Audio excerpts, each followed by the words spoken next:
नमस्कार। तो आज से जो है वो टीजीटी आर्ट्स के पेपर जो है वो स्टार्ट हो चुके हैं। अगर हम देखेंगे कि एनालाइज करेंगे कि किस तरह के पेपर थे, क्या क्या किस तरह के क्वेश्चंस जो है पूछे जा रहे हैं, क्या पढ़ना चाहिए, क्या छोड़ना चाहिए और आने वाले एग्जाम्स के लिए आपकी क्या स्ट्रेटजी होनी चाहिए, क्योंकि सेम ही एजेंसी पेपर करवा रही है तो थोड़ी सी स्ट्रेटजी आप यहाँ से बना सकते हैं। देखिए, अगर हम बात करते हैं कि क्वेश्चन किस तरह के पूछे जा रहे हैं, देखिए क्वेश्चन अगर आप कहेंगे कि बहुत ही ज़्यादा टफ पूछे जा रहे हैं तो ऐसा नहीं है कि बहुत ही ज़्यादा टफ पूछे जा रहे हैं। अब इन पेपरों में आ रहे हैं 200 क्वेश्चंस, करने के लिए मिनट है 120 मिनट।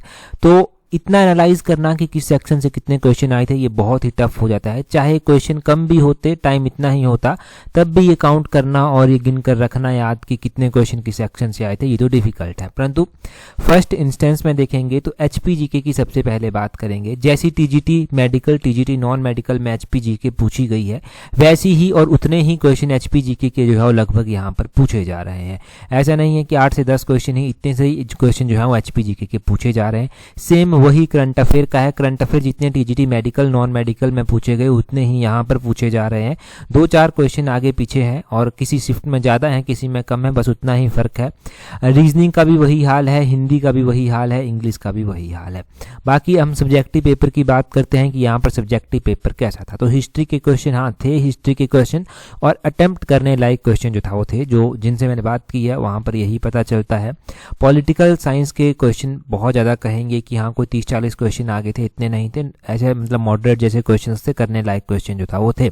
अगर आसान थे तो सबके लिए आसान थे, अगर टफ थे तो पढ़ने वालों के लिए वो क्वेश्चन, टफ क्वेश्चन आसान हो सकता है, और जिसने ज़्यादा तैयारी नहीं की थी, ज़्यादा प्रैक्टिस नहीं की थी, उसके लिए वो क्वेश्चन जो है वो फिर टफ ही रहेगा। परंतु जिसने ज़्यादा प्रैक्टिस की थी उसके लिए वो क्वेश्चन थोड़ा सा टफ से जो है वो ईजी हो जाता है और वहीं से वो मेरिट में जो है वो आगे बढ़ जाता है। अगर हम बात करते हैं इकोनॉमी, हाँ इकोनॉमी के ऊपर ज़्यादा जोर यहाँ पर दिया गया है। इकोनॉमी के थोड़े ज़्यादा क्वेश्चन जो है वो यहाँ पर पूछे गए हैं। थोड़े ज़्यादा मतलब किसी शिफ्ट में रेशो ज़्यादा काउंट हो रही है, किसी शिफ्ट में जो है रेशो कम हो रही है। कई बार ऐसा होता है कि क्वेश्चन इस तरह का क्वेश्चन है कि उसको जो है वो ये एनालाइज कर पाना डिफिकल्ट हो जाता है कि ये जो है वो सेक्शन ज़्यादा था या नहीं। कई बार ऐसा भी होता है कि जैसे इकोनॉमी के क्वेश्चन थोड़े टफ पूछ लिए गए तो ऐसा लगेगा कि वो बहुत ज़्यादा क्वेश्चन आए हुए थे। नहीं, अब वो तो तभी एनालाइज कर पाएंगे ना जब आंसर की आएगी और उसमें पूरा डिटेल में जो है वो होगा। उसके बाद जो है वो अगली शिफ्ट बचती है आपकी सोशियोलॉजी और पब्लिक एडमिन की। तो उनके क्वेश्चन भी थे, ऐसा नहीं था कि उन सेक्शंस को इग्नोर किया गया था, बिल्कुल उन सेक्शंस के क्वेश्चन भी जो था वो थे। और कुछ एस्पिरेंट्स बता रहे हैं कि थोड़े ज़्यादा क्वेश्चन उनके थे, कुछ बता रहे हैं कि नॉर्मल से थे। अगर आप सोशियोलॉजी वगैरह के कहेंगे कि बहुत ज़्यादा क्वेश्चन थे तो वैसा नहीं था, नॉर्मल जैसा एक लेवल रखा गया था। तो ओवरऑल ये था कि आपकी शिफ्ट में कुछ भी आ सकता है, कैसे भी आ सकता है, आपको पूरा ही पढ़ना पड़ेगा। जैसे कि जिनका जेबीटी का एग्ज़ाम है, पटवारी का एग्ज़ाम है, मैं उनको बता दूं कि जो बेसिक स्ट्रेटजी है जीके के लिए, आपकी एचपी जीके के लिए, करंट अफेयर के लिए, रीजनिंग के लिए, वो आपकी सेम रहेगी। परंतु कुछ एक सेक्शन जैसे मैथमेटिक्स हो गया, आपकी सीडीपी हो गई, ये आपके जो है वो स्ट्रांग होने चाहिए। जेबीटी में साइकोलॉजी वगैरह जो सब्जेक्टिव चीज़ें पूछी जाती हैं वो थोड़ी स्ट्रांग होनी चाहिए, क्योंकि आपको क्वेश्चन वहाँ पर जाकर काउंट नहीं करने हैं, आपको मेरिट बनानी है। अगर आसान क्वेश्चन होगा तो आपका ठीक ही होगा, बाकी एस्पिरेंट्स की तरह आपको मेरिट टफ क्वेश्चन से जो है वो बनानी है।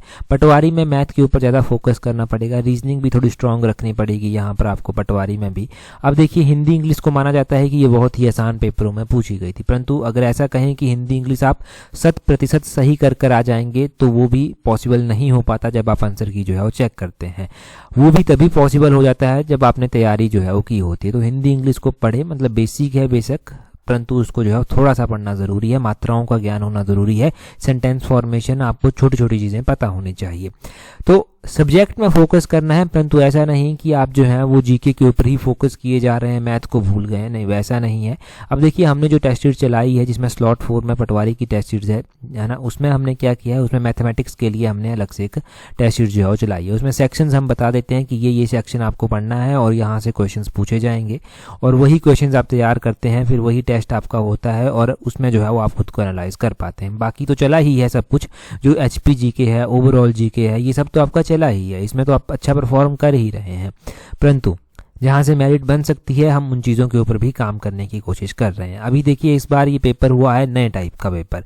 अब धीरे धीरे जब जैसे लेवल पता चल रहा है वैसे ही इम्प्रूव कर जो है हम आगे बढ़ रहे हैं और इम्प्रूव कर ही जो है वो हम रिफॉर्म भी यहाँ पर कर रहे हैं ताकि एक अच्छा रिजल्ट जो है वो आ सके। जैसे पेपर 1 था, तो पेपर 1 में स्टार्टिंग में थोड़ी सी दिक्कत आई थी, परंतु उसके बाद जो पेपर होते थे उसमें से बहुत अच्छा रिजल्ट जो है वो हमें देखने को मिला था। जब पीजीटी के पेपर थे उसमें बहुत अच्छा रिजल्ट देखने को मिला था। मैं उम्मीद करता हूँ कि टीजीटी में भी अच्छा रिजल्ट आएगा, चाहे वो मेडिकल है, चाहे वो नॉन मेडिकल है, चाहे वो आर्ट्स है, या फिर जेबीटी है, पटवारी है, या फिर आने वाले एग्जाम है, उनमें भी अच्छा रिजल्ट जो है वो हमें देखने को ज़रूर मिलेगा।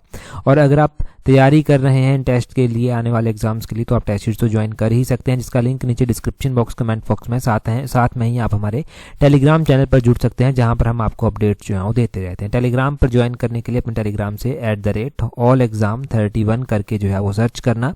अभी और भी शिफ्टें आगे चलकर होंगी और उन शिफ्टों में हम एनालाइज करते रहेंगे कि किस तरह की चीज़ें पूछी गई क्या है। तब तक बने रहिए, जुड़े रहिए। That's all, thank you.